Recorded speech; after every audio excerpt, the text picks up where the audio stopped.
everybody, this is Cybertron John, and today I'm going to be reviewing the Transformers Rise of the Beasts movie. And my first kind of impressions of it when coming out of the theater was that it was really, really awesome. There was a lot of action packed into this movie. You got more robots, more fighting, which I think is what the fans have been wanting, not so much human interaction with the robots, robot aliens, and the other thing is that this is definitely set up as a trilogy. I think we've not seen everything in this movie, so they're saving some stuff for the next few movie installments of this trilogy. So to give you a rundown of basically a bit about where this is in the timeline, obviously we gotta go back to Bumblebee. So Bumblebee's set in the 80s, and this is meant to continue on from Bumblebee. The movie Bumblebee in question acts as a prequel and a reboot. But what we have with Bumblebee is that it was kind of like a chance to bridge the between. Bridge Michael Bay and what we're going to have in the future, basically. And we have to make those the studio, the director, and the producers had to make that choice. Do we keep continuing Michael Bay universe, or do we branch off? And I think they've made the choice to branch off, so this is, as of the fact that they've revealed that it's a new trilogy, a reboot. Again, I will say it, a reboot. Do not listen to Lorenzo de Bonaventura telling you it is a prequel. It is a reboot. He doesn't know what he is talking about. And I don't think he wants to really change, you know? But anyway, I digress. So this movie takes place in the 90s, which is why the soundtrack has so much hip-hop music dominating it. But we also get a couple of lovely Easter eggs of nostalgia in there, with a bit of that Vince DiCola Unicron theme when Scourge is calling to his master, just saying, "I found the key," and stuff like that. I won't say anything more than the fact it is a key. I won't say what it is, but it's a massive plot to the movie that revolves around the movie. I mean, we've seen this before. A lot of movies revolve around it, but from Transformers. But obviously, go and watch the movie, and then you'll find out what this key thing is yourself. We also hear a bit of Arrival to Earth from the 2007 movie. So they're calling to all members of the fandom, telling us that they're listening, and they're gonna try, this is Stephen Caple Jr. saying that we're listening and we want to give the fans what they want. And I think that is really good. I think Stephen Caple Jr. has made a pretty good movie, because this is his masterpiece. I welcome the next two movies to the trilogy as well, which I think will sort out some loose ends, I guess, within this movie, because obviously, I don't know, maybe there's some things that don't add up really, but yeah. Anyway, our main characters are, we've got Noah Diaz, an ex-army soldier, trying to provide for his family, being played by Anthony Ramos.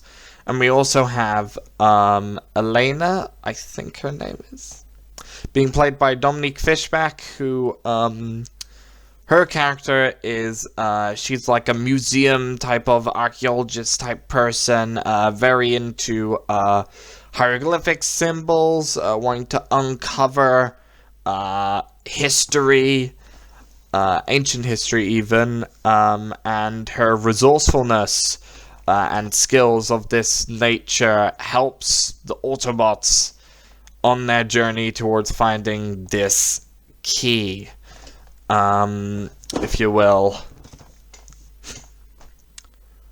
But yeah, I think they both done a really good job of their human characters, giving it their best Brooklyn feel to them.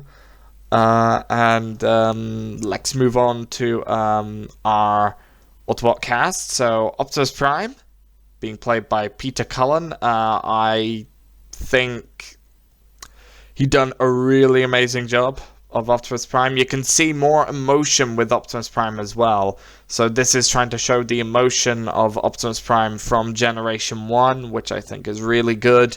In this movie, you will see that he blames himself for a lot of things. For the fact that the Autobots have had to leave their home of Cybertron.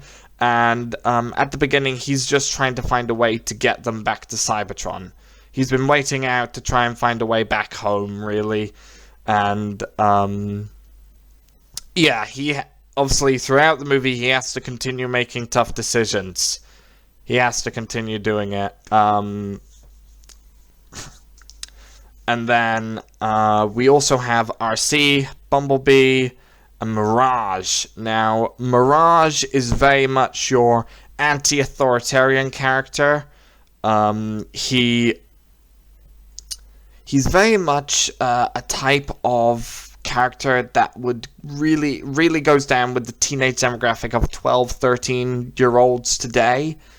And I can kind of see that because I just throughout the movie I watched, because I went with my whole family, and I could see that my brother was really connecting with the character on the screen, and he's roughly around that type demographic, so there's quite a bit of joking around in this movie as well, so I'm quite, it's quite cool just having that happen back and forth, a little bit of that. Majority of the humor is from Mirage, though.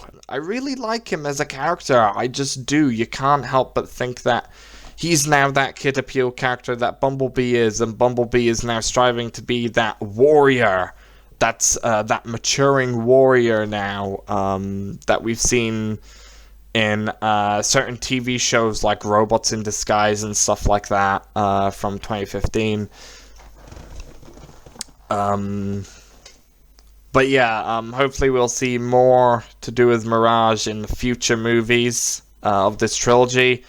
We also have the Maximals. So we got Optimus Primal, being played by Ron Perlman, who has played Optimus Primal before, I believe, in the Machinima Power of the Prime series. So not new to this descendant of Optimus Prime stuff, which I'm happy with. We also have Rhinox, Cheetor, and Air-Razor. Unfortunately, we don't see any other Maximals. We don't see Rat Trap, so I don't think he's gonna be in this trilogy, unfortunately. But I think it's good that we're seeing Beast Wars characters, because obviously, it shows that they're kind of trying to move on from G1, and we're gonna see more interesting characters within live action, which is good. And then we also have our Terracon cast, which is we got Scourge, Battletrap, and Nightbird. Scourge is actually the one that is touched upon the most. He gets the most dialogue. So the focus is very much on him as the big bad of the movie. The big bad of this trilogy is going to be Unicron, who is his master. And the movie very much starts off like the 1986 movie does, which creates a lot of nostalgia right there. And the design in question looks very much to his 1986 design, really. So I'm pretty happy with that. That Unicron's been realized as that in live action, which is good. And being played by a different voice actor, who I don't know who he is, unfortunately. He's done a really good job trying to present that cruel, manipulative tone to Unicron, very much like in the 1986 movie. Just, whenever his servants doesn't give him what he wants and punishes them. So you can really see that in terms of the power that he holds over them. So, back with Optimus Prime, where he blames himself for a lot of stuff. He doesn't know about humans like Bumblebee does. Optimus Primal teaches Optimus Prime about the kindness, how about humans, teaches him about the phrase that we hear with Optimus Prime, as we know and love, freedom is the right of all sentient beings, and so on and so forth. So, yeah, I won't say much more than that. The CGI, I think it's alright. I think it's quite good. It's alright, but definitely doesn't come to the same level as the CGI that we've had for the previous movies by the company that we know the CGI gets done by. But they done a pretty good job here. The designs, again, they speak very much to that. They very much stick to the Bumblebee movie design with that little bit of touch of Michael Bay just sprinkled in there. So I'm pretty alright with that, because I think it's showing development from the past movies. It's showing the evolution of these characters as designs. And yeah, just all around good. Where would I rank this movie? I would rank it under Bumblebee. I think Bumblebee is still the best movie. I do like this movie again, but I just don't think it comes anywhere close to Bumblebee. Bumblebee is probably the one that Bumblebee is the one where I've had the most connection with, just because Bumblebee is my favorite character, and yeah, I love Bumblebee.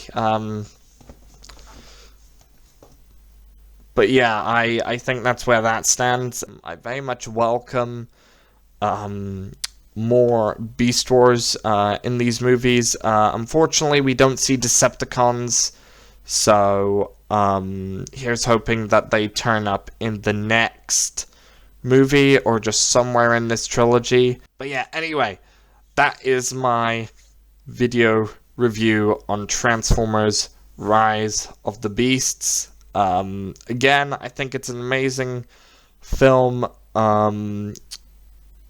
It's pretty good for being the first movie that we see in 5 years. And I think it's good that we're getting a fresh start as well. Just so that we get away from all that Michael Bay and stuff like that. There's more fighting, but not so much explosive flair as Michael Bay. And this movie needs to succeed, because the future of Transformers on the big screen relies on this movie succeeding and being a box office success. Anyway, this has been Cybertron John with the review for Transformers Rise of the Beasts. Peace out.